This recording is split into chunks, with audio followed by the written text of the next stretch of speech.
Bismillahir Rahmanir Rahim. Alhamdulillahi Rabbil Alameen. Wassalatu wassalamu ala Sayyidina wa Mawlana Muhammadin wa ala alihi wa sahabati ajma'in. Allahumma inni nawaytu at-ta'allum wa at-ta'lim wa at-tadhakkura wa at-tadhkir wa an-naf'a wal intifa' wal ifadata wal istifada wal hatha ala tamassuki bi kitabillahi wa sunnati rasulih sallallahu alayhi wa sallama. والدعاء الهدى والدلالة على الخير ابتغاء وجه الله ومرضاته وقربه وثوابه سبحانه وتعالى. سبحانك لا علم لنا إلا ما علمتنا إنك أنت العليم الحكيم يا الله.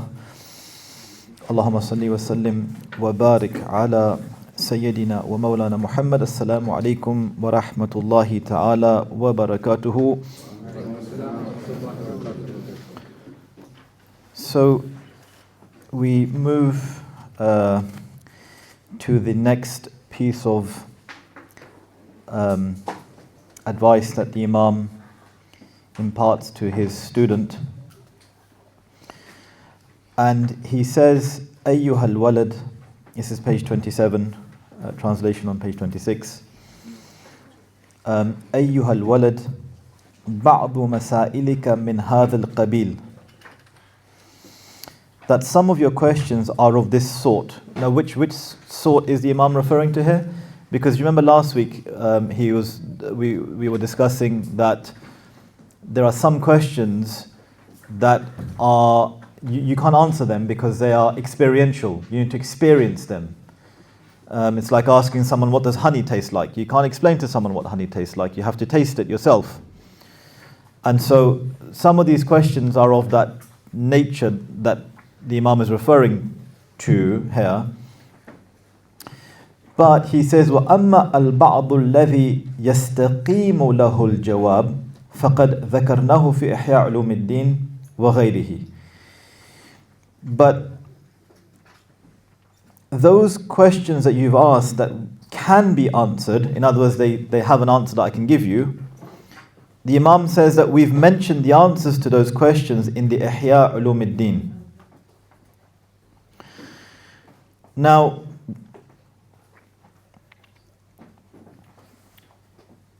everyone knows about the Ihya, and it's important to repeat what is the Ihya.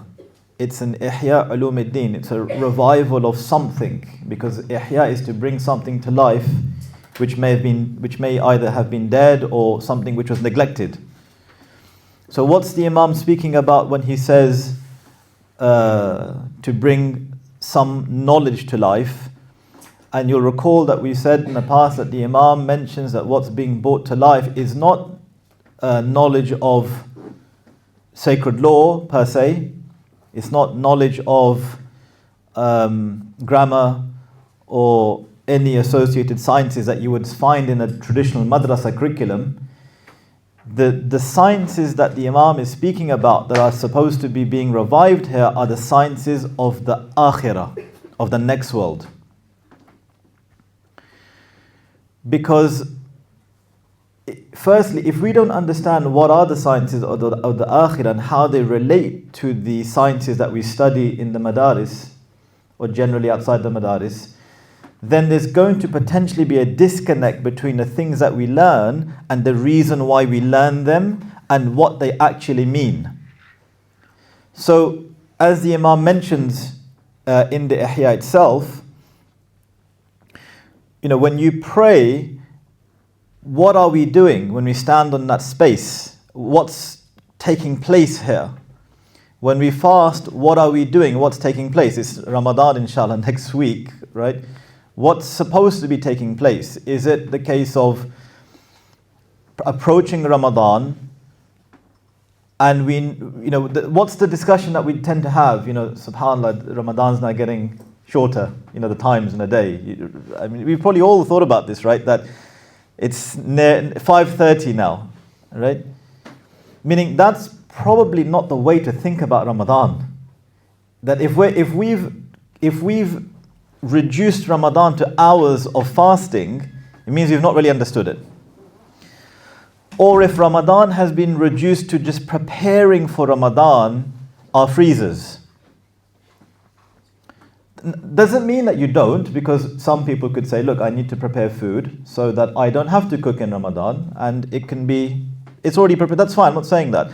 But sometimes it becomes that let's prepare food, as Imam Ghazālī himself says, that we end up eating a variety of food in Ramadan that we won't ordinarily even eat outside of Ramadan. And the irony being is that the whole point of Ramadan, not the whole point, but one of the major factors of Ramadan is hunger. Right? Because hunger does something to us that being full doesn't. What hunger does to us, it brings us to attention about things around us more. We become a lot more aware, a lot more focused, if you like. And as Allah Azza wa Jal tells us in the Quran, that what the reason to fast is so that we can draw ourselves to attention. But attention to what specifically? Drawing attention to being aware of Allah. And the Imam's going to mention this in a second in this hadith, beautiful hadith. So, Ramadan or Salah or Zakat or Hajj or any of the ibadat, they have to be understood as they are there for a reason. It's not the physical acts. Because as a composite, we're a physical body, but we're a soul as well. We have something beyond the physical. The physical is what gets us stuck in the dunya. We have desires of that relate to physical things, which is really interesting if you think about it's the physical part of us which desires the physical parts of the world. But the part of us which desires Allah is the soul, and that needs to overcome. So it's really a battle that's taking place between our nafs and our body, our physical body, and it has to be seen in that way. So the Imam says that, look, these things that, the questions that you're asking that we've mentioned in Ihya Ulumuddin, he said, but I'll mention to you, وَنَذْكُرُ هَاهُنَا نُبَذًا مِنْهُ وَنُشِيرُ إِلَيْهِ فَنَقُولُ. But he said, I'm going to mention some things that I've related in the Ihya Ulumuddin, just here. He says that وَقَدْ وَجَبَ عَلَى السَّالِكِ أَرْبَعَةُ أُمُورٍ. That the traveler of the spiritual path must be in possession of four things. That the traveler of the spiritual path needs four things. Now, what are the four things? الأول الأمر الأول اعتقاد صحيح لا يكون فيه بدعة. That the first thing is an authentic understanding of our aqidah in a way that it has no innovation. So, for example, we all believe in Allah, alhamdulillah, we all believe in the messengers of Allah, and we all believe in the Prophet ﷺ and the books that Allah has sent. But there is also a way to believe in Allah in the way that our tradition has come to understand Allah in the way that we do. So for example, it's the Sunni belief that Allah is not a body, Allah has no hands or shins or face as human beings do. That's a way to believe in Allah, because there have historically been groups that have understood Allah to be a corporeal body. Wal-'iyadhu billah. So our understanding has to be in accordance with correct way of belief. That's one. But secondly, belief, and not just religious belief, not just deen belief, belief is a starting point for everything that you do. Right? Any worldview that we build up or that we live within stems from a belief that we have. If we believe that material wealth is going to make us happy, then that belief, what's it doing to us? We believe my happiness is predicated on having the material wealth, money, being financially comfortable. That belief will compel us to act, which will be that we'll either be spending our time earning money, or we'll be spending our time complaining about the fact that we don't have enough money. It's one of the two. Why? Because it stems from a belief that we have. What's the belief? I need money. Not that I need money to live, because if we all just really sat down and asked ourselves, do we have enough money to live, to pay our bills, to have food on the table, warmth, clothes? And you will have to admit that we do. And if we think we don't, then what I suggest that you do is, as I've just been doing for the past hour, speaking with my dear brother Zahir, his father, and you ask them what they went through when they came to this country in the 50s and the 60s. And you ask them, what did you need? And they'll tell you, yeah, we just had one pair of shoes. Literally what he just said to me. Yeah, nowadays, these children, they want to buy 2, 3, 4 pairs of trainers, sandals and shoes and smart shoes. And, pretty soon, you have one cupboard just for shoes. And he said, no, we just had one pair. And we wore it until you could literally not wear it anymore. That's need. And the other is desire. So what we can see is that if belief is a thing that motivates us, does it not make sense then to just take a step back and think, what do I believe in? And it's even more subtle than just thinking a belief at a larger scale. Right? So, for example, why do we want anything in life? Whatever it might. Why do we want to live in this area? Or if you're moving from one area to another, what's the thing that's motivating us to go to another area, Walthamstow to Walthamstow Village, for example? Because maybe a certain class of people lives there, or maybe the homes are nicer, or maybe it could be anything, right? Or the jobs that we do, or the degrees that we take. Why do we want our children to study for these degrees and not other degrees? Why is it that we want our children to, for example, study degrees in the sciences, the STEM fields? Because they are scalable in terms of how much money they're going to earn. You can see, if you're a lawyer, you're going to earn something, or I know law is not a STEM field, but if you're an engineer, if you're a doctor, right? You know what you're going to be earning. But if let's say someone goes to university and does history, right? It's not something that we can in our mind scale. What does that mean? Okay, what job is going to come? In other words, it's moved, and that's a good barometer as well, because it's moved beyond an idea that, is it education or is it a vocation that you're after?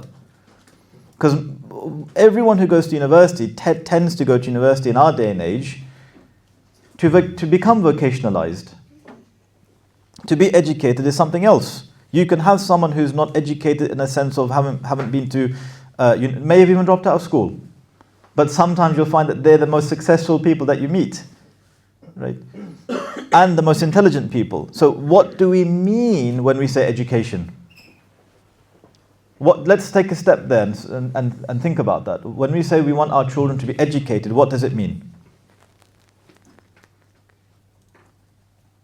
Because let's just be real. It probably means we want our children to earn enough money so that they're comfortable. We have no interest whether their brains work in any intelligent way,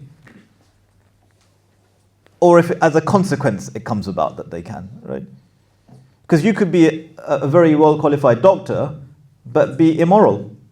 What have you learnt? Right? Does that, if someone can say, look, I'm a very successful doctor, and I'm financially very well set, but they're immoral, licentious, can we say that that person is truly educated? No.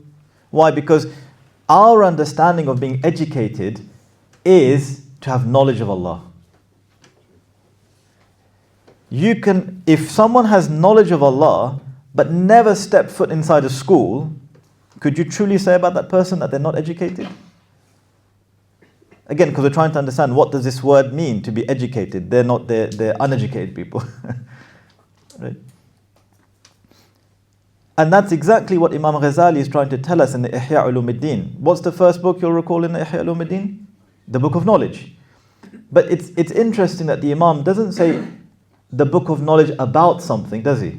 It doesn't say the book of knowledge about medicine, or the book of knowledge. No, he just says the book of knowledge. He does not need to even tell us what the book of knowledge is about. Why?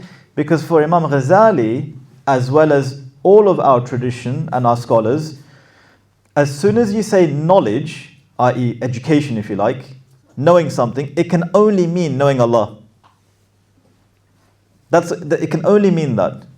And anything else is, they say, qadrul haja, is according to your need for it. So for example, let's just pretend for a second, you had 50 people living on a desert island. Would we need someone who has knowledge of rocket engineering? We wouldn't, because who's going to build a rocket? We just need people to maybe know how to hunt and build basic structures that they can protect us from the shelters and those sorts of things, right? In other words, we acquire knowledge in relation to our need. We wouldn't need more than that, but what we would need is someone to remind us of Allah and His Messenger alayhi salam. That's the type of knowledge that we need. So the starting point is belief. And what we need to understand is that when we say that we believe in Allah and His Messenger alayhi salam, we believe in Islam, that has consequences. And those consequences are that the worldview that we occupy must be in line with that. What was the hadith we spoke about last week? لا يؤمن أحدكم حتى يكون هواه تبعا لما جئت به أو كما قال صلى الله عليه وسلم. None of you truly believes until your inclinations and your desires and the things that you want are completely in conformity with what I've bought. So if we were to just pause and think, what are some of the worldviews that we adopt sometimes? What are some of the questions that we have sometimes? And there are questions that come about. For example, we live in a modern secular world. A modern secular world meaning a world which sees itself as being in no need of religion, in no need of Allah, wa hasha. Right? In other words, the way that the world has been set up in the West at least, it's that this is all you have. There's nothing beyond this. So you have to get whatever you can and live as happy a life as you can, because it ends here. Nothing's going to come beyond that. So does it not stand to reason then that everyone is arguing for their own rights and for their own identities and for everything that serves them? It makes sense, doesn't it? Because you believe nothing else matters right now, because there is nothing beyond this physical world. Right? So within that space, you're going to get this rights dialogue. My rights are this, and my belief is this, and my... Okay, fine. But how do people of faith believe in these things? That no. The worldview is that we have been put here by Allah for a reason. And within that reason, there might be some things that we don't fully understand sometimes. It doesn't mean that they're wrong. It doesn't mean that they're inconsistent with the truth. It doesn't mean that they're contradictory. It's just that we just don't, but we need to come to understand them. Right? So for example, we can start from basics. We can say, okay, our deen requires of us that we pray. The modern world will look at it and think, you give 5 times a day to pray. You wake up in the morning, until the evening. The summer months, you're praying until 11 o'clock at night. You wake up. Man, what's that all about? Some people can question that. Alhamdulillah, that Muslims are still strong enough in their deen that they say, yeah, of course, that's who we are. But there are other areas where people might say, well, why is it then that the woman gets half the inheritance of a man? And a Muslim might start thinking about, yes, maybe it was in those times, maybe there's something different about them, and maybe this needs to be looked into again. What we don't pause and think is, well, maybe our worldview is different. Maybe it's not a question for us in the same way as it's a question for someone else. So we have to always understand it from the perspective of who we are and know what people think that they want us to be. Because if we go ahead with what people want us to be, nothing of who we want to be will remain. Everything will be sacrificed. That's the idea of the modern world, right? So, i'tiqad, the Imam is so, he's on point that belief is a starting point for everything. And the consequences of your belief. That you're going to have to understand that you live in a world view.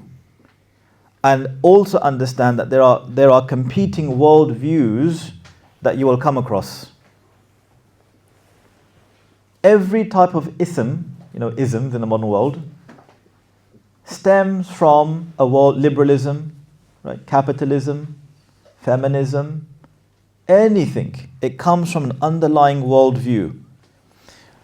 Again, the reason why sometimes people will get confused is because they don't understand that, maybe we can incorporate some of that into here.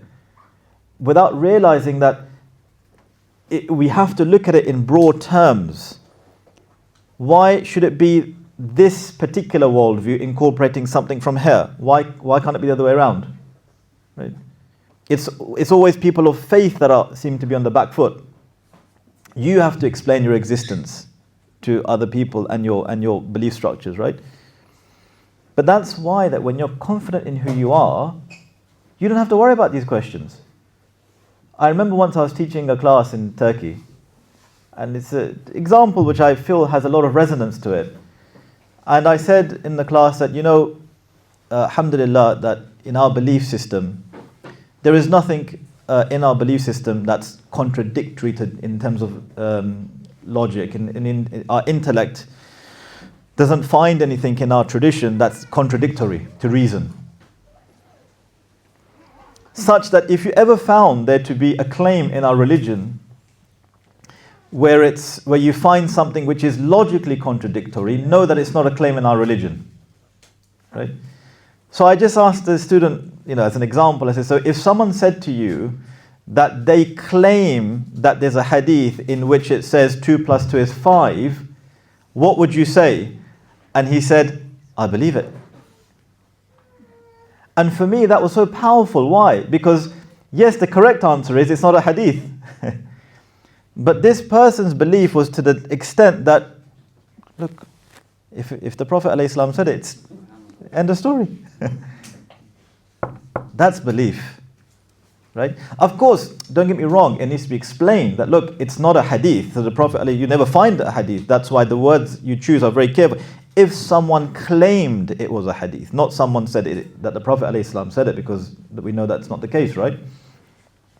But there you can see that if someone is at that stage of understanding their faith, it doesn't matter what the modern world has to say. It doesn't matter what other people have to say. Because is it not then the case that we can think about ourselves in some small way in relation to how the Meccans were thinking about the revelation that was being given to them? That you're talking about resurrection. You're talking about that Allah sent a prophet, Allah sent a book, that the angels come down. They couldn't get their head around that. Or more specifically, they didn't want to get their head around that. Not that they couldn't, they didn't want to. That's the meaning of someone's being blinded by the obviety of the signs. Okay, isn't that similar to the world that we live in? That when they see our belief system, they say, so you believe that there's going to be a life after this? You believe that you're going to be raised again? You believe that your Prophet ﷺ went to the heavens on a riding beast, and that, yeah. You have to say it clearly, and there should be no hesitation in your belief and subsequent affirmation of that. So that's where the Imam begins. He says, the first thing is an authentic belief, an authentic creed, which contains no innovation. The second is true contrition. Now look at that. After you understand what our belief is, what's the second thing? To be truly contrite, after which there's no going back to reoffending. In other words, if we've the sins that we've committed, we should turn back to Allah, recognize that, wow, I live in this worldview. This is what I commit to. This is what I believe in. One of the first steps then is to repent of the things that we've done. And we know that repentance has conditions, right? That you have sincere regret over the things that you've done. And in addition to sincere regret, you ask Allah to forgive you whilst resolving never to go back to that sin, right?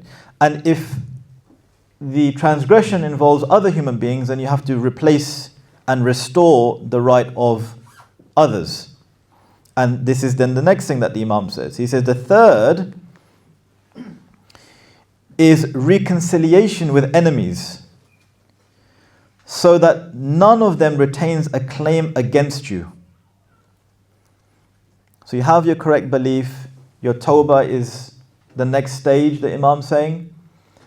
And even to the point that if you've done wrong to people that you don't agree with, and people you can almost say are enemies in some way, or adversaries, then you have to return their, because rights are of two kinds, the rights that we owe to Allah and the rights that we owe to people. And the ulama say that in some sense, the rights that we owe to people are of a fragile nature, that they're harder to make sure that we square than the rights that we have towards Allah. Because that's between you and Allah. Someone didn't pray, for example, or someone didn't fast, or someone didn't give zakat, or whatever it may have been, it's between you and Allah.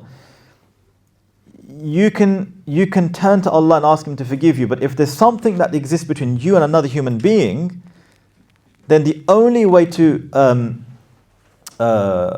remove that is to restore the right that we've taken. Now, the sins of those who treat people badly, and the thing is, this is it, people can be treated badly.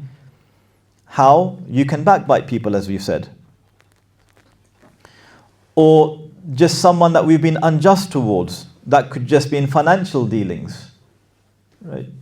You could have had a business transaction with someone or a trade transaction with someone, and you've knowingly sold them something which is corrupt, i.e. it's not something that should be sold,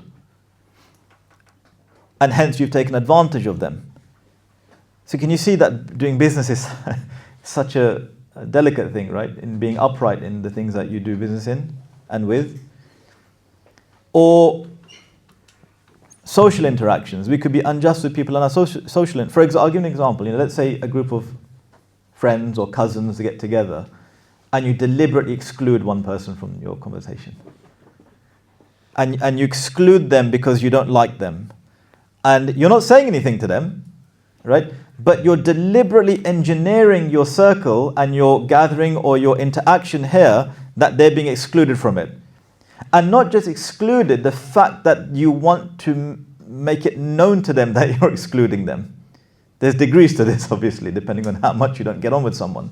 That's being unjust to them, because they could feel hurt by that. Hence, the general principle that we have to keep in mind, as we've said, is that we could find ourselves in our lives not getting on with people, maybe even not really liking people that much, some people. But it doesn't take away the fact that they still have rights over us. And one of the rights that they have over us is that we're not unjust to them. Isn't our deen so beautiful?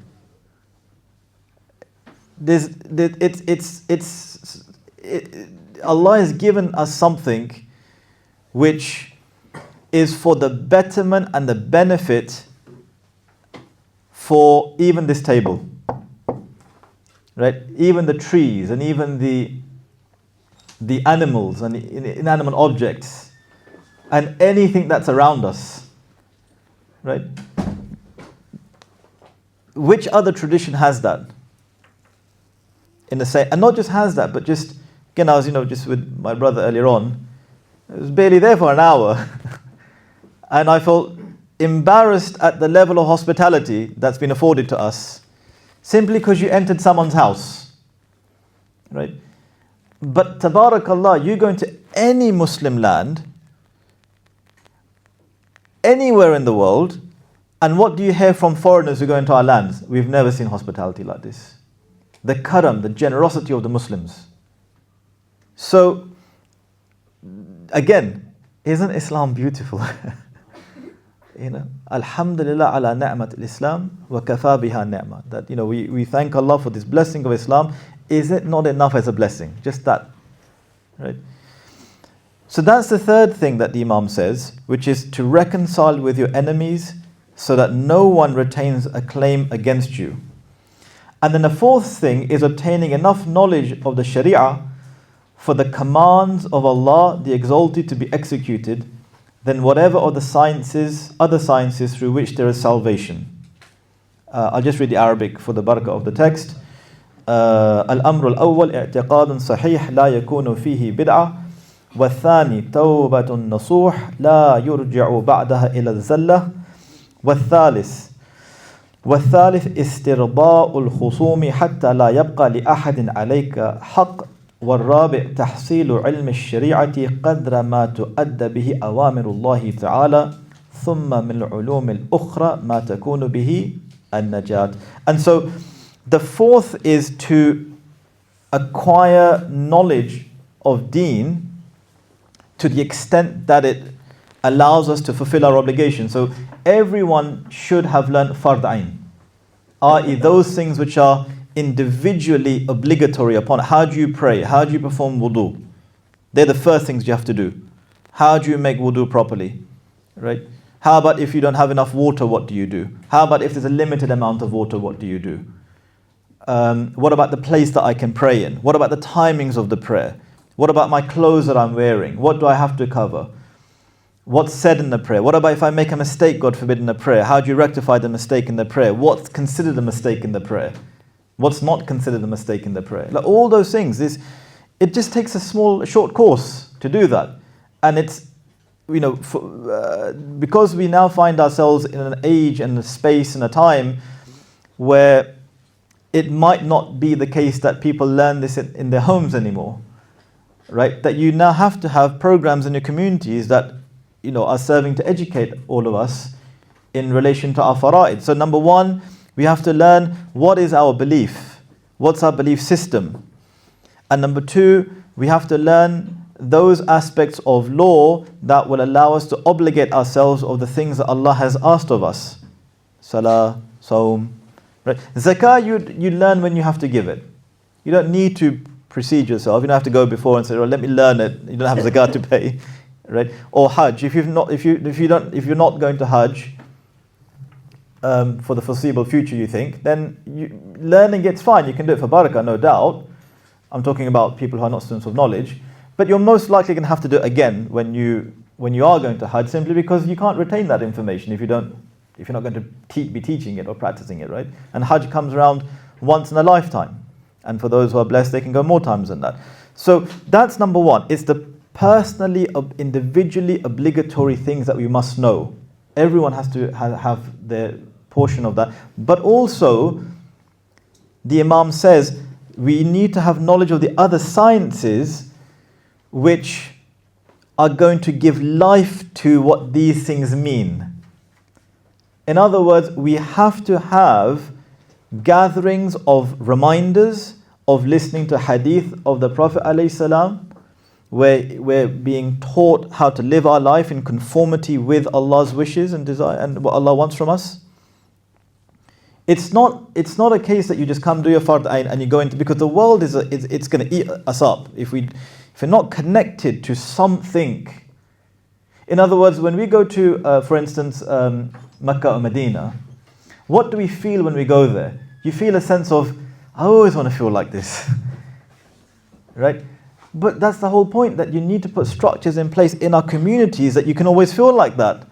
There's, of course, going to be an additional barakah of Mecca and Medina that you can't compare with, but at least the fact of our hearts feeling alive, we need to have majalis of dhikr, majalis of being reminded, where we're reading the books of the ulama, we're hearing the words of the awliya, we're listening to their great stories about the karamat and the miracles that they had, right? These are all things that we have to be engaged in. Otherwise, what's going to happen? We're just going to, let's get out quickly. No sooner do we stand on a prayer mat, do we want to get off it, right? No sooner does, again, Ramadan becomes just about food, and Hajj becomes, which hotel am I staying in, and what's my package, right?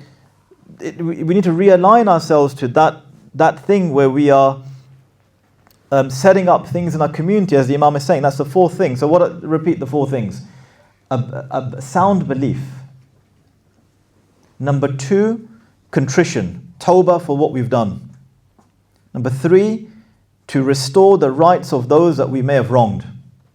And number four, to make sure that we are engaging with people of knowledge to the extent that A, we require that knowledge, so the individually obligatory things, and ongoing reminders of how to be as people, right? And that's one thing we've seen as in Muslim lands, that they have these sorts of beautiful gatherings en masse every day of the week. And it's up to you which one you want to go to. It's not the case that they are few and far between. And what's beautiful about these gatherings is that it's a family event. Families go together. The children are brought up. They might be playing in the veranda, but they're listening to what the Shaykh is saying. And in their hearts are being planted seeds. Right? And that's the environment that they're seeing, is that my parents, our night, because then what will happen is that where these classes take place, there'll be, people that may be selling food, selling small toys. But what's their relation with that? That this was all part of that, not independently, right? And this is, again, the structures that the Imam is referring to. Then, what do we have here? That it's related that Shibli, one of the great people of Allah, of this ummah, and those who want to read about these people, there's a beautiful book that's been translated into English. It's called Ar-Risala al-Qushayriya. And it contains short biographies of the awliya of Allah from the earliest centuries. Ar-Risala al-Qushayriya. It's in Arabic, but it's been translated into English. And it says here, Hukiya anna Shibli, that the great Shibli, may Allah have mercy on him, rahimahullah ta'ala, khadama 400 ustad. Look at this. I remember reading this and I was like, whoa. That Shibli served 400 teachers. 400 teachers. And he says, وَقَالْ قَرَأْتُ 4,000 hadith. He said, I studied 4,000 hadith with these 400 teachers. I studied 4,000 hadith with these 400 teachers. ثم اخترت منها حديثا واحدا وعملت به. And then I chose from these 4,000 a single tradition out of them. So of all these 4,000, I chose one. And I acted in accordance with it. وَخَلَّيْتُ مَا سِوَاهُ. And I gave up the rest. لأني تأملته فوجدت خلاصي ونجاتي فيه. Why? Because I meditated on it, I thought about it, I reflected upon this one hadith. And I found that my salvation essentially, my success is in this hadith here. Right? وكان علم الأولين والآخرين كله مندرجا فيه فاكتفيت به. And I realized that the knowledge of the ancients and the moderns was all included in this one hadith, and so I contented myself with it. And what's the hadith? وَذَلِكَ أَنَّ رَسُولَ اللَّهِ صلى الله عليه وسلم. In the Arabic, there's a dhamma on the Rasul. The word Rasul is meant to be a fatha. Just in case those who are reading from the Arabic. It says أَنَّ رَسُولُلَّهِ. It says in the text, right? But it should be أَنَّ رَسُولَ اللَّهِ. وذلك أن رسول الله صلى الله عليه وسلم قال لبعض أصحابه. And what's the hadith? That the Prophet عليه السلام, that the Messenger of Allah عليه السلام said to one of his companions, اعمل لدنياك بقدر مقامك فيها. Right? That work for your dunyawi life, this life that you're living in now, in proportion to how long you're going to stay in it. So if you're going to work for the dunya, in other words, how long is this world for? 80 years, 70 years, 90 years, right? It's a very finite period of time. We can determine it because we've seen everyone who's gone before us. Let's compare this finite time to the next world. What's the duration of the next world? It's eternal. So what are we comparing? It's like comparing something which exists with something which doesn't exist. If you compare this world to the next world, it's like comparing something which does exist to something which doesn't exist. And in that sense, the life of this world is not even a moment compared to the life of the next world. So how much do we work for this life then compared with how much we work for the next life? Right? But what we'll find is that people spend their lives building this life. And people end up working as if this dunya is going to go on forever. And they keep on earning as if there's an infinite amount of things to spend on. Right? The analogy that someone gave is that it's like going to a service station on your way to Manchester, and you stop at the service station, you start building a house. It's a bizarre notion that someone would even think that. You stop off to maybe get some rest, stretch your legs, and you think, oh, there's some land over there, let's build a house. You're on your way to the akhirah, in this sense, you're on the way to Manchester, and you're building a house. It's a chronic waste of time. It's nonsensical, isn't it? No different. What did the Prophet ﷺ say? Kun fi dunya ka'annaka gharib. That be in this world as if you're a stranger, or abir as-sabil, or someone who's just passing through. Right? Because why? Because someone who's passing through never stops to build. Someone who's a stranger in a land has no interest in the land beyond the things they need. If someone has, let's say, come in from outside Walthamstow today,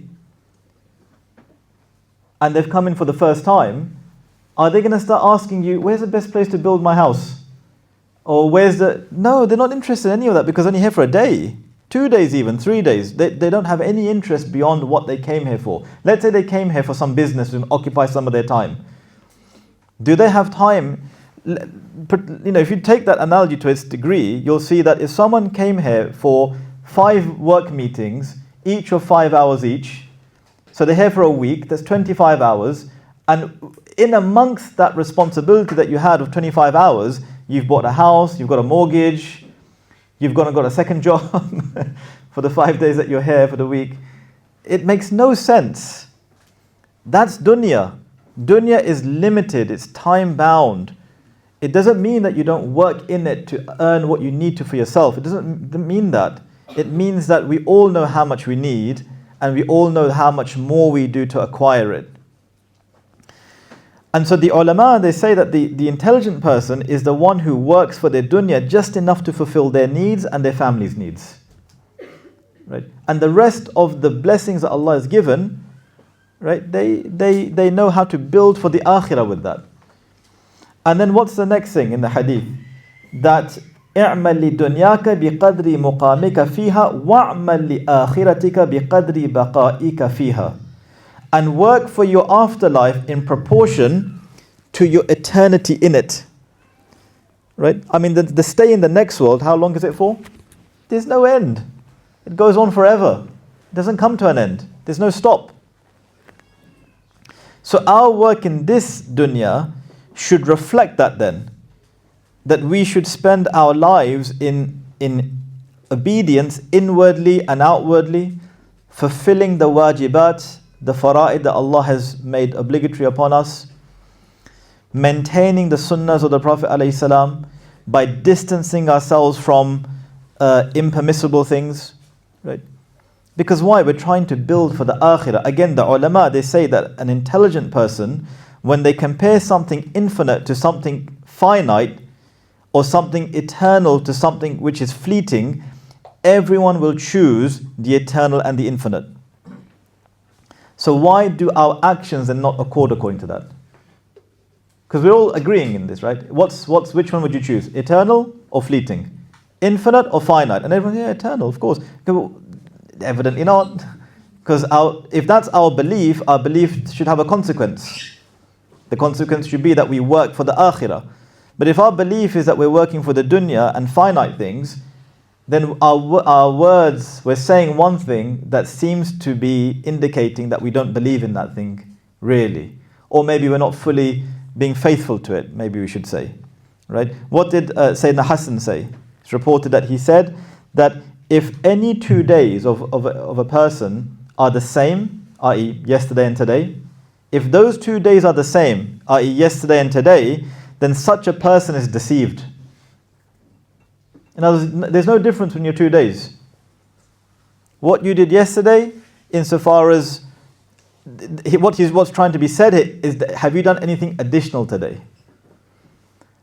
And he said, and whoever, and for whosoever today is worse than yesterday, then that person is in loss, and whoever is in loss, then death is better for that person. Sayyidina Hassan, the son of Sayyidina Ali, radiyallahu anhuma wa ardahuma. In other words, there's a dua that they say that you ask Allah that if death is better for me than me living, most people are afraid to make that dua. And Sayyidina Hassan is saying that look, if your today is worse than yesterday, then you are in loss. And someone who's in loss, the state of being non-existent, not knowing, but being dead, is better than being alive. Again, you reflect on these things. What do they mean by that? What could it be that they're seeing and the understanding about the purpose of being here? That the sayings of the great Imams and the great companions. Really, this class is just on that, on the sayings of the Sahaba, right? When Sayyidina Abu Bakr said that when he was ill, that has a doctor come to see you, and he said, the doctor is the one who's made me ill. You think, whoa, what kind of an understanding is that? It's a deep-rooted belief and understanding of existence and the world and our purpose in it. Right? Even to the point that I said, they say that you should name your children good names. Because I'm telling you right now, when you say the name Abu Bakr, there's a palpable reflection of that in existence. When you mention the name Umar, there's a palpable change in the cosmos. When you say the name Uthman and Ali, and all of the names of the great companions, there's a change in existence. So that's why when we name our children the great names, that's why all our children should be called Umar and Abu Bakr and Uthman and Ali, and the names. We should look at which one of the companions do we want the manifestation of that reality in our lives. Then how much so when we say the name Muhammad? Meaning it's not just a name, it's a reality. And all of these companions, if you really think about their names, evoking their names brings about something in existence. Abu Bakr isn't just a name. Abu Bakr is a reality. Just as the names of all the companions are a reality. And correspondingly, what's happening in the cosmos is something special. So it's not just about, how do we choose names of our children nowadays? Alhamdulillah, it makes me so happy that Muhammad is still the most popular name. Right? You read every book of the great scholars and in our history, and what do you find? Everyone, tabarakallah, is either Muhammad or Ahmad or Mustafa or in some cultures Abdul Nabi. Right? What a beautiful name. That these are sorts of the realities that we need to be plugged into, right? And then work in وَعْمَلْ لِلَّهِ بِقَدْرِ حَاجَتِكَ إِلَيْهِ, and that work for Allah in proportion to your need for Him. Of course, this is not even something that we can enumerate. If we started even beginning to discuss what it means to work in such a way that it in proportion to how much we need Allah, there's no way, we can't begin. And work for the وَعْمَلْ لِلنَّارِ بِقَدْرِ صَبْرِكَ عَلَيْهَا, and work for the fire in proportion to your ability to endure it. What does this mean? That how long can someone bear the punishment of the hellfire? Right? And if you can't even bear it for a moment, then why are you engaging in things that are drawing you close to it then? Because it seems as if you're saying that let me do everything I want to do, and these things might be drawing me closer to the fire, but it's all good. I know you're not saying those words, but the actions are indicative of that. And that's what this hadith is telling us, that look, if you can't bear a moment of the fire, then why are your actions indicative of the fact that you think you can? So hence, work for the fire in proportion to your ability to endure it, which is zero. So it should be the opposite. You should be working to avoid the fire and avoid the things that bring people closer, and we ask Allah for safety and protection from all these difficulties. So inshallah we'll stop here.